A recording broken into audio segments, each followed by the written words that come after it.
Hey, everybody. Before we get into the show today, Melvin and I would just like to tell you how you can support the show. Don't forget to leave us a 5-star rating in iTunes, write a written review, and tell a friend. You can follow us on social media. We're The Life of X on Facebook and Instagram, and at Life of X Podcast on Twitter. We're definitely the most active on Twitter, so you should join us. Follow us there. Retweet our tweets. And head over to our support page at lifeofxpodcast.com.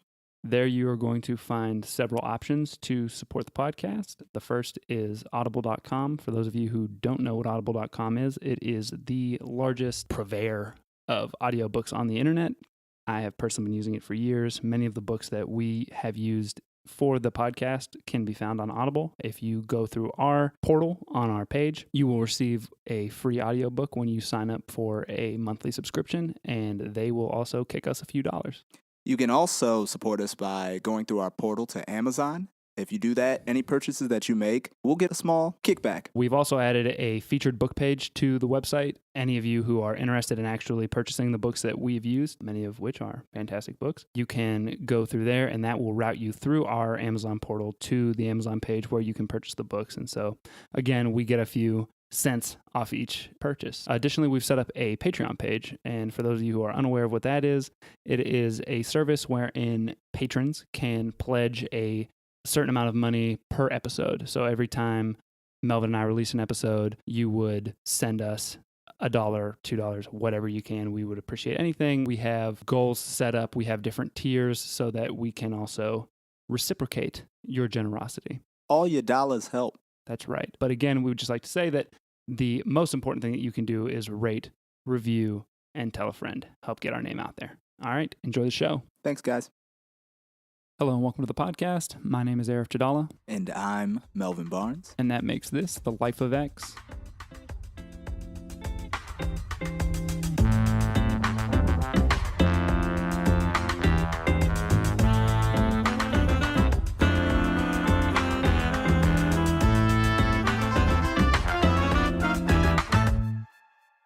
Melvin, how you doing? I'm doing good. Doing great, you know. Got some basketball in today. Nice. Knees aching, ready to go. Yeah. That's good. Anything new? Well, we're about 2-3 weeks out from China. Besides Nice. that, you know, nothing new. Wonderful. I was just in Austin for the weekend. Wonderful city. Whoa. If you guys don't know, Austin's trying to steal our Columbus crew, so we're not allowed to say anything positive about the city of Austin on this podcast. All I'm saying is, if I were the Columbus crew, I would go. Wow. It doesn't snow there. And? That's it. Enough said. Listen, it reminded me of Columbus, just sunnier and warmer. What about that summer heat, though? I mean, It's dry. whatever, man. You know what? I'm done talking about this. I'm done talking. Are we done or y'all what was it? No, I think that was right. We done or y'all finished? Put some respect on my name. Anyway, today we're going to talk about one Callie House. And it's probably not a name many of you are familiar with. Yeah, she's a dark horse. She is. And I'm really glad that we are getting the chance to bring this knowledge to you. I would almost guarantee that we are the only podcast that has featured this woman. Well, there's just not a lot of information about her. That's true. You know what I mean? Like this book is like the definitive biography, and there's really not a ton about her in it.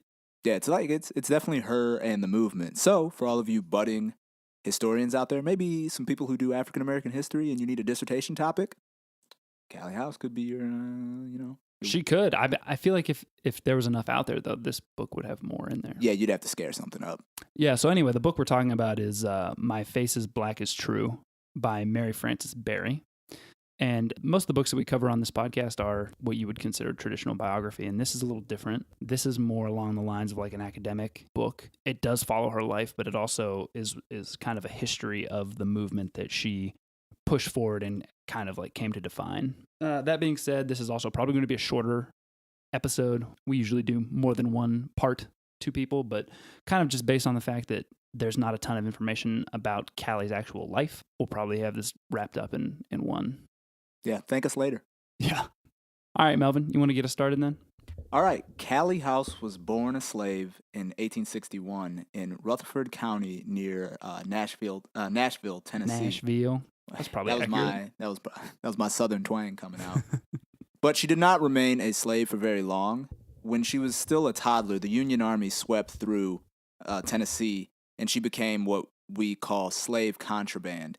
So, what slave contraband is when the Union Army passed through certain parts of the South, they would, liberate the slaves, and they would follow the army. Those slaves that followed the army and supported the Union Army are what we called contraband. Her parents, we don't know a whole lot about them, but her father's name was Tom Guy, and her mother's name was Ann Guy. Yeah, and real quick, it's important to talk about the contribution that the slave contraband would give to the Union. Oh yeah, they weren't just tagging along. Let's go watch. Yeah, the men were initially doing physical work to assist the Union Army. The women were, cooking food, washing, fixing clothes, and that sort of thing. And then eventually the men actually would fight alongside the Union Army. And in fact, Barry notes that her father, Callie House's father, likely fought in I believe it was the 29th All Black Infantry.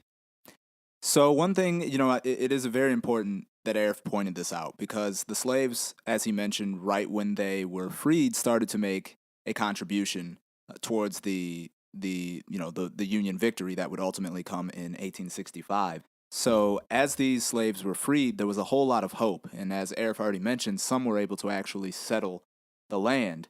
But this all kind of disappears after Lincoln's assassination, which, just to digress for a moment, can you believe that someone was able to literally walk up to the president? Yeah, I mean, this was before Secret Service. Right. I mean, we have to think, up until, the mid-1960s, it was okay for a president to ride in an open car. Yeah. No, it is crazy.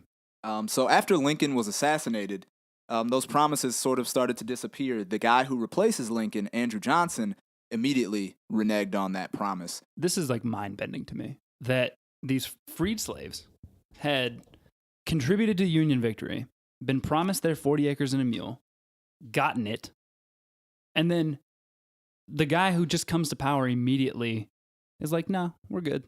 The other thing that's wild about it, that one too, back. is the fact that this was the vice president. Yeah. This is the guy who's supposed, you guys were together, on this. I mean, maybe, nowadays we think that the president and the vice president really need to be on the same page, but it seems like there wasn't a lot of continuity here in that regard. Obviously not on this one. So what Johnson ends up actually doing is it's like dangling more of that olive branch out to the South. Like, hey guys, look, we're letting you back in. We were going to take your land and give it to these black folk, but what we're going to do is give it back to you. We're actually going to apologize for that, give it back to you, and then, you can just have them work for next to nothing. So that brings us into what actually happened for African Americans following the Civil War. What we often call this period, we call it Reconstruction. And for a very brief time, there was a lot of hope. Now, these African American slaves were released, but they were released to nothing, right? So there's Right. you ain't got no land, you don't have any jobs. What skills do you have? Basically, your skills are whatever you learned when you were a slave. Yeah. And in a lot of cases, these African Americans ended up working on the same plantations, that they had thought that they had been freed from. And, there was a brief period where you started to see African Americans build some sort of, political power. Right. But this all starts to turn in the beginning in the 1870s, and you start to see the rise of things like white supremacist groups, and you have the Jim Crow laws, which are basically set up to just keep these people sort of in their place. They're no longer slaves, but they needed to be socially subordinate. Right. And this is the world that Callie House grew up in. She was very young when the war started, but her formative years were around that initial promise, but then that darkness that grew out of that. So in the 1880s, she still lived in Rutherford County with her mother. Yeah. But by this point in time, her mother's dead. I mean, her father's dead. Yeah, her father's dead, and her mother is working as a washerwoman. And for those of you who aren't aware of what that is, it's pretty much exactly what it sounds like. So again, as Melvin said, that once these African Americans were freed, they didn't necessarily have a lot of skills. And so one thing that was common for a lot of women to do was to more or less taken the wash, is how Barry refers to it, like the laundry of wealthier white families, and wash it and return it to them. And like they weren't making like hardly any money doing this, but it was a way to at least subsist. Yeah, and this is hard washing too. This is washing by hand. Right. Yeah.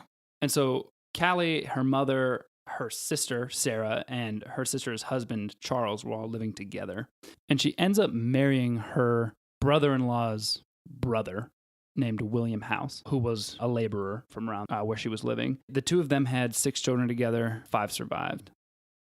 And this is a time when there's a lot of swirling ideas. The life for African Americans in the South had, it was very tough. You had the rise of Jim Crow, and by 1881, Tennessee had passed its first law on segregation. So there's ideas like, hey, do we move north, perhaps to Canada?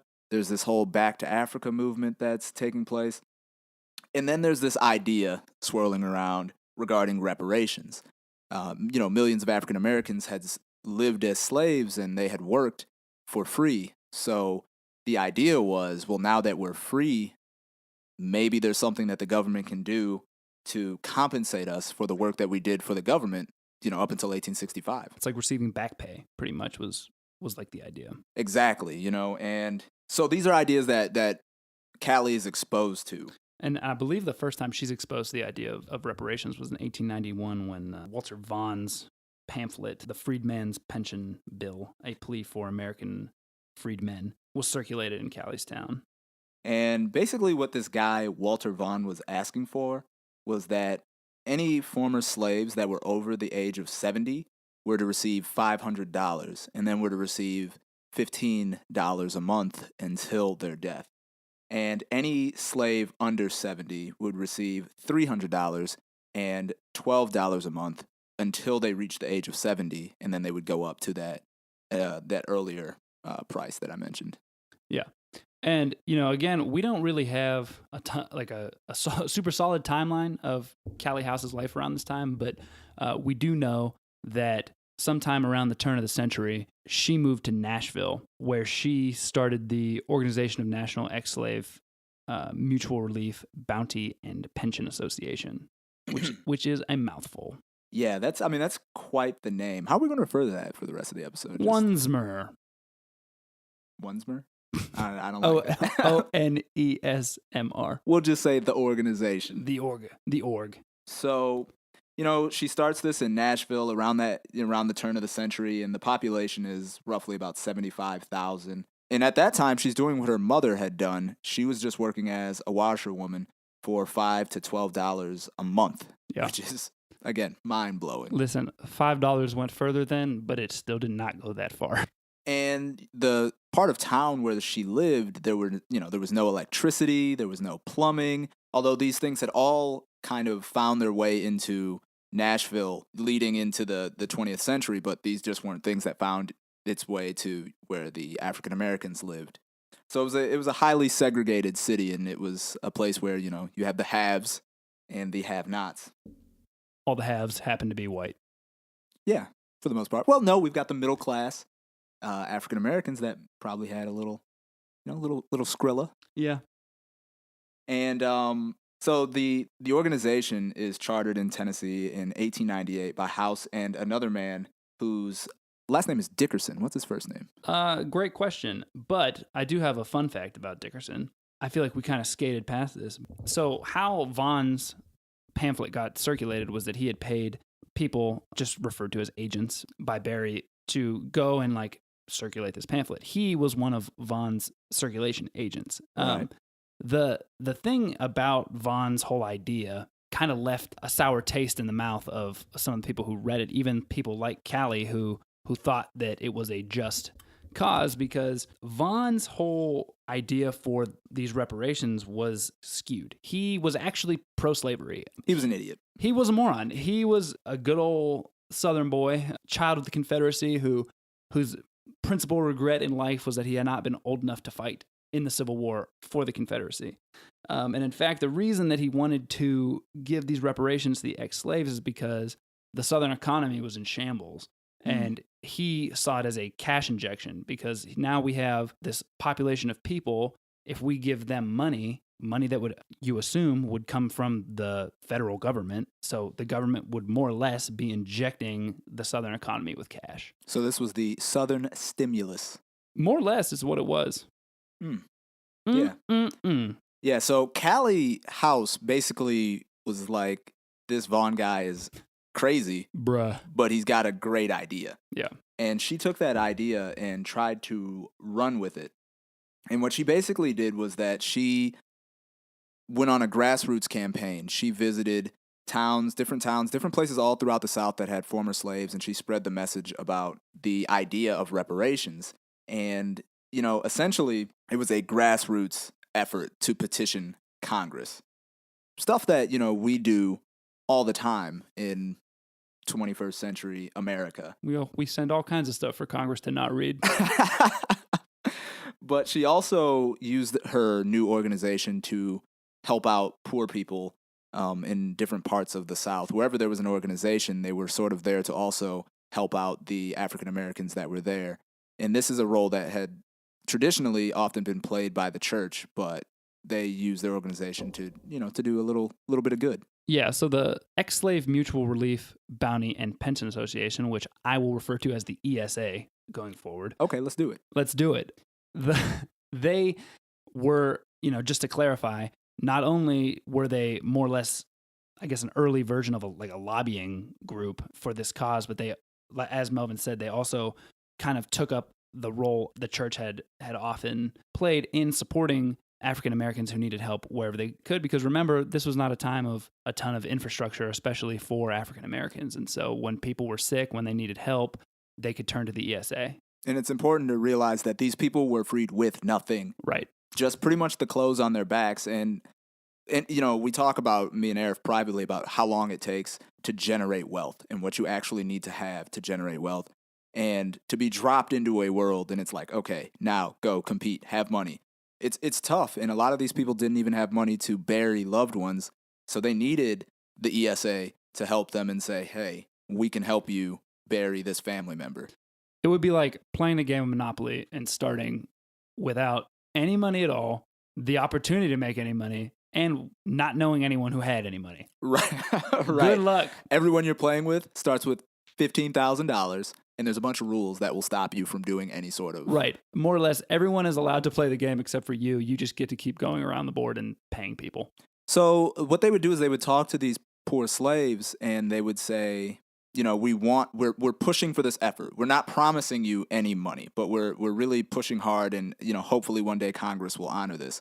Now, the poor slaves tended to gravitate towards this message, but there were middle-class African Americans that were disgusted by the message, the idea. They wanted nothing to do with it, and they thought that it actually hurt the cause of African Americans. Yeah, and this is really kind of hard for people to wrap their mind around. I know it's certainly hard for me too, that this effort was not only not agreed with by middle class and or the few cases of wealthy African Americans, but legitimately looked down upon and in a lot of cases pushed back against, because you had people with wealth who were more concerned with gaining civil rights. And not that that's not a worthy cause, but they looked at this as distracting from that. Yeah, and basically they saw it as African Americans asking for a handout. Just got to pull themselves up out of their bootstraps. Yeah, they did it, so... Except they didn't have any boots. Because they were slaves. You're on it today. People owned them. So, Callie, at least initially in terms of drumming up support amongst African Americans at the turn of the century, those who were, tended to be poor, she did really, really well. By 1899, they had a sizable membership. They had about 34,000 members throughout the South, which is incredible. And that's enough to actually put some pressure on the federal government. And they're not sending out emails. Right. She and members of the organization are traveling for this stuff. They're using the post office. Yeah, which we're about to get into. Some foreshadowing.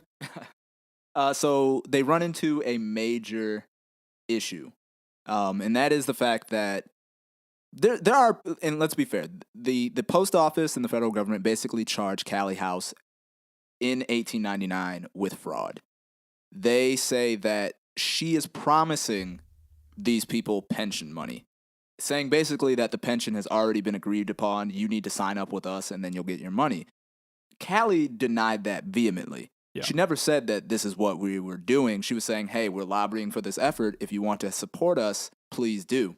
It's also important to note, and Melvin might have already touched on it, but just in case he didn't, when people signed up for the ESA, they gave 35 cents, I think, per month. Yeah, 25 was to keep the lights on, and then 10 was like membership dues or something. I believe that 25 cents was used for agitating. Yeah. And 10 cents, which is, nothing, was more or less just to keep the lights on, keep the operation running. But so the post office was alleging that Callie was just taking this money and making promises that could never really happen. And this was, so basically, the acting assistant attorney general of the Pensions Bureau, Harrison Barrett, sends a letter to Callie House in 1899 accusing her of mail fraud. And this is eventually picked up by basically the post office, the postmaster general, who then uses his powers to deny the organization the ability to use the post office because they were passing fraudulent mail or using the mail systems to defraud uneducated African-American slaves. Right. And there's a quote from the book that is particularly ridiculous, but I figured I would share. It came from the investigation that went into this, and it is from Pension Bureau Inspector W.L. Reed, May 1899. And he said, referring to the ESA is setting the Negroes wild, robbing them of their money and making anarchists of them. Man. That's exactly what Callie House was going for. Anarchy. Oh my goodness. And basically what the post office is doing is they're using the 1873 Comstock Law, which basically made it illegal for anything that promoted sexual excess, erotica, I guess, and basically like fraud. Reparations do. Yeah, because anything that promoted sin and commercial scams were not supposed to be floated through the mail. And apparently the Postmaster General decided that these efforts to gain reparations for African Americans was a commercial scam. And he essentially just said, the federal government will never do this. So what you're doing is inherently a scam. Right. And let's not forget or, gloss over the fact that this was really just an inherent attack on an African American by the white elites. They're seeing Callie and this movement get some credibility and get some steam behind it. And they're like, whoa. Like, that's what this was. Like, there was nothing substantial behind their claim. But what's also so interesting is that during this time, there are bills that are being introduced into Congress that are kind of calling for this sort of thing. They haven't been successful, but there are certainly people within the government that are willing to go way further to shut this thing down. Yeah. And that's pretty much what they did. They made it difficult for the movement to survive as they possibly could. By denying them the use of the mail, the organization couldn't collect money anymore. Right, because they were getting their donations through money orders. And so it got to the point where the Postmaster General was just stopping all their mail, opening it. If there's money orders or whatever in there, sending it back. And there was just no way for her or the ESA to get funds. And it's also important to note that Callie was actually elected, I believe, as assistant secretary initially. Yeah. And when she received so she wasn't leading the ESA per se. But when the ESA received the letter, more or less, from the post office making these allegations, she personally wrote back and pretty much lit them up. Yeah, she basically was like, this is my constitutional right. This is our constitutional right to lobby the government. Like, right.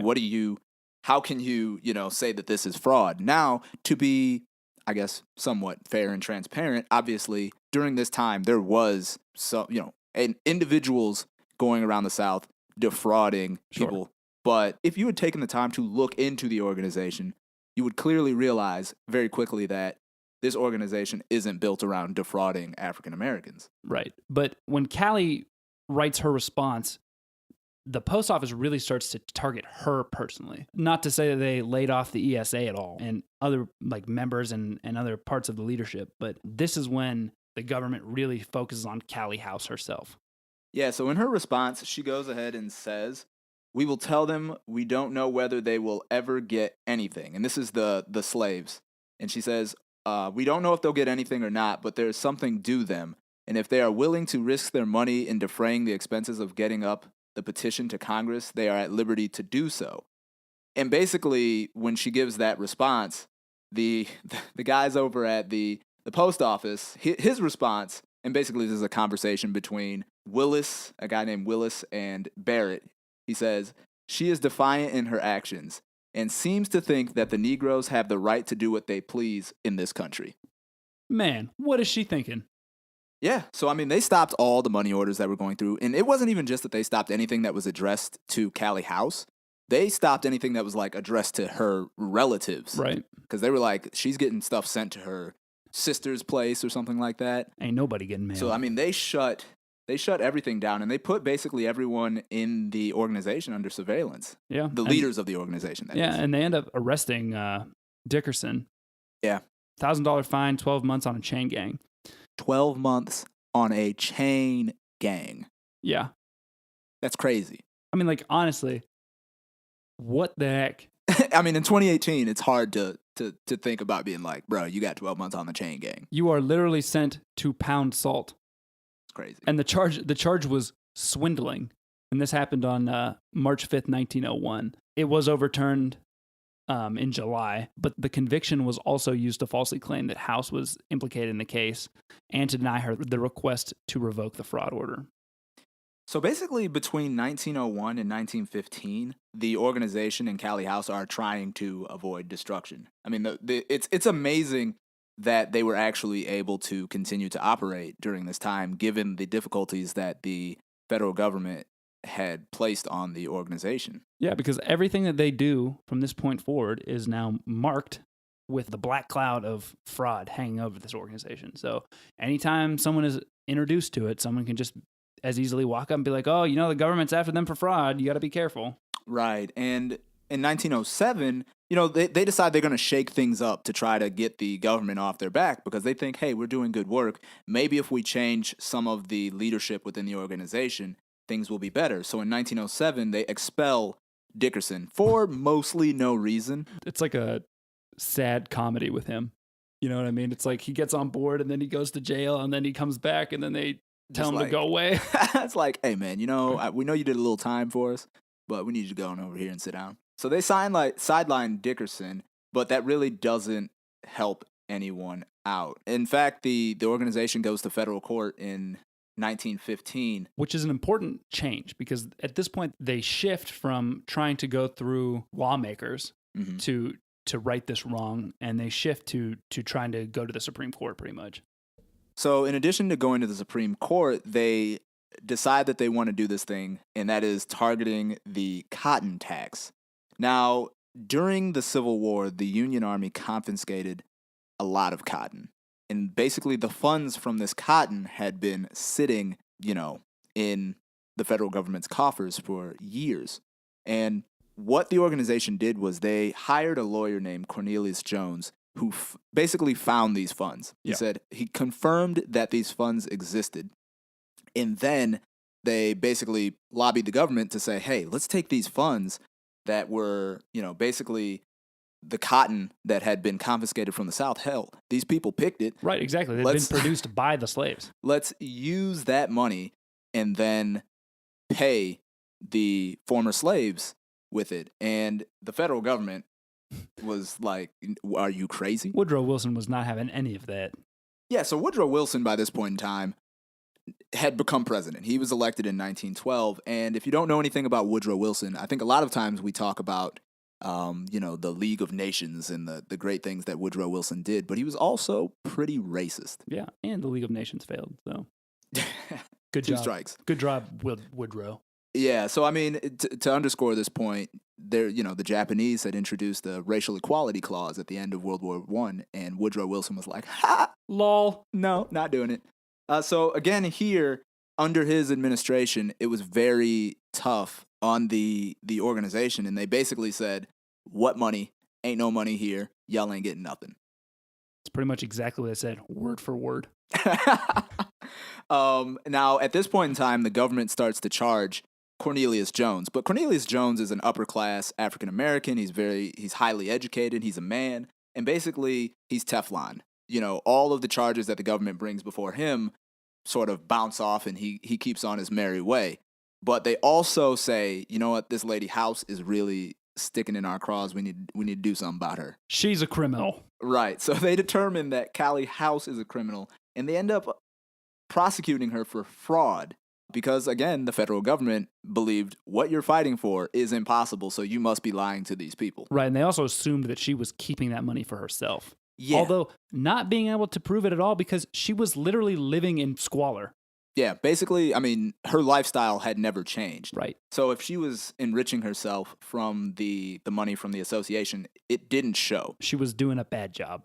And she was actually arrested on August 3rd, 1916. There were officers at her house. Obviously, it wasn't extravagant. So I don't know where how they made those stand, but I guess they didn't really need to have actual justifications. Right. And so she ends up, going to trial March 22nd to the 29th in 1917. She was encouraged to and expected to issue a guilty plea and maybe get a lighter sentence or whatever, but she refused to do so, and she maintained her innocence. And let me get into how they actually caught her up. Oh, well, go ahead. Because she had maintained her innocence, and they were not pleased with this. Around the same time, they arrested another individual that was associated with the organization named Reverend Augustus Clark, and they charged him with impersonating an official of the government. And basically what they did was they flipped Clark. They put pressure on him, and they got him to come out and say, oh yeah, like I was duped by Callie House to do all this bad stuff that I did to defraud African Americans of their money. And they used that to convict Callie House. I believe the term that Clark used was that he was an quote-unquote unsophisticated darky. Duped by Callie House. Page 200 if you pick up the book. I remember reading that. I'm like, what? Oh yeah. It's pretty interesting. So House is eventually found guilty in September of 1917, and she's sentenced to 1 year in jail. Yeah. And this was basically, for the most part, to break the movement.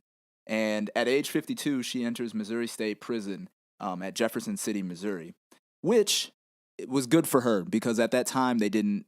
Well, good. Good. In quotations. In terms of like how horrible a prison could be, this was not necessarily the most horrible prison. Right. Now, they didn't have any like sort of ventilation. It was still terrible. Right. They had single rooms, but like no ventilation. The guy who ran the prison was horrible. Like, he would never allow them to open the windows unless it was the hottest day on record. Yeah.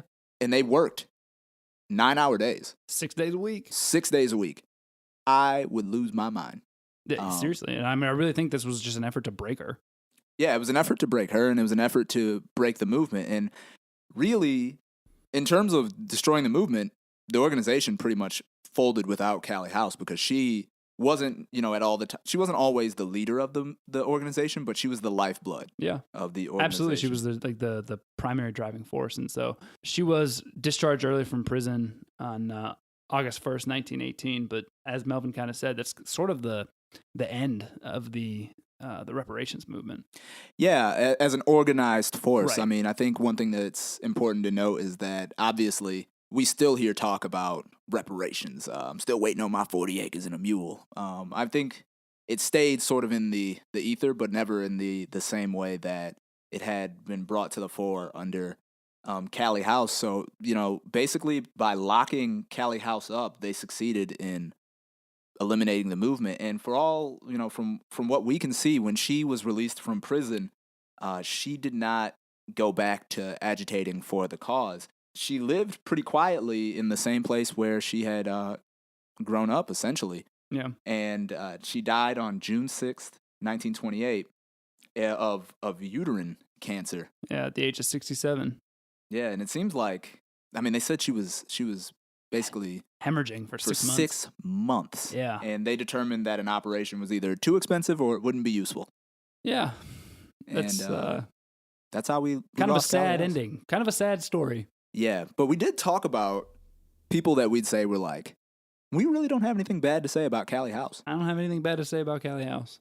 She was seemed to have been a regular lady who took up a great cause and wasn't able to see it through. Yeah, and I feel like Melvin and I kind of skimmed over the fact that the ESA was not just, and I know we did talk about it, but was not just agitating for reparations. Like, they were doing the work on the ground with these ex-slaves, helping people as much as they could. Like, yeah, they provided services. Right. Like, Callie House was a good person out there, like, helping people.